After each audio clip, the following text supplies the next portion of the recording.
भारत की राजनीति में कुछ दल सत्ता से पैदा होते हैं और कुछ संघर्ष से गढ़े जाते हैं, और ऐसी ही पार्टी है भाजपा, जो ना तो टीवी स्टूडियो की बहसों से जन्मी और ना ही अखबारों की सुर्खियों से। ये पार्टी बनी है कार्यकर्ताओं के त्याग, तपस्या और विचारों से।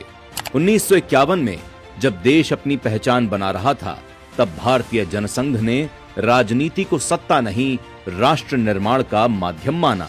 एक राष्ट्र, एक संस्कृति, ये नारा नहीं था, ये भारत को समझने का तरीका था।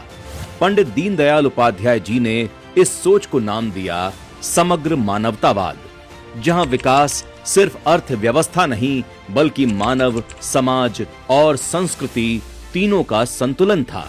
समय बदला, चुनौतियां बढ़ी, आपातकाल आया, लोकतंत्र लड़ा और 1980 में भारतीय जनता पार्टी का जन्म हुआ।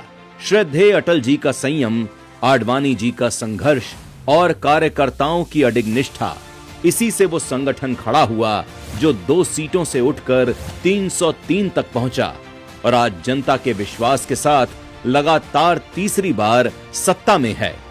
भाजपा ये वो पार्टी नहीं है जो अखबारों से, टीवी स्क्रीन की चमक से पैदा हुई हो।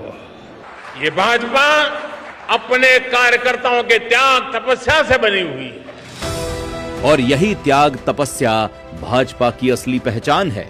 अनुच्छेद 370 का अंत, राम मंदिर का संकल्प, आत्मनिर्भर भारत की सोच, ये किसी एक सरकार के फैसले नहीं, सालों से चले आ रहे संकल्पों की पूर्ति हैं। भाजपा में नेतृत्व बदलता है, लेकिन मूल सोच नहीं बदलती। यहाँ अध्यक्ष सिर्फ संगठन प्रमुख नहीं होता, वो होता है उस विचार का जिम्मेदार जो पार्टी को दिशा देता है। आज जब नितिन नवीन जी को भाजपा के राष्ट्रीय अध्यक्ष पद के लिए आगे बढ़ाया गया है, तो ये सिर्फ एक पद की बात नहीं है, ये उस परंपरा की अगली कड़ी है जहां कार्यकर्ता ही नेतृत्वकर्ता बनता है। बिहार के मुजफ्फरपुर जैसे जिले से कार्यकर्ता के रूप में शुरुआत, युवा मोर्चा की जिम्मेदारी और फिर राज्य संगठन में तप कर आज पार्टी के शीर्ष नेतृत्व तक पहुंचना, यही भाजपा की पहचान है।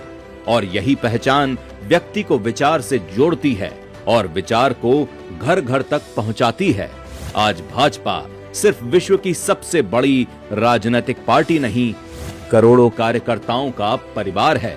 एक सोच, एक दिशा, एक लक्ष्य, विकसित भारत।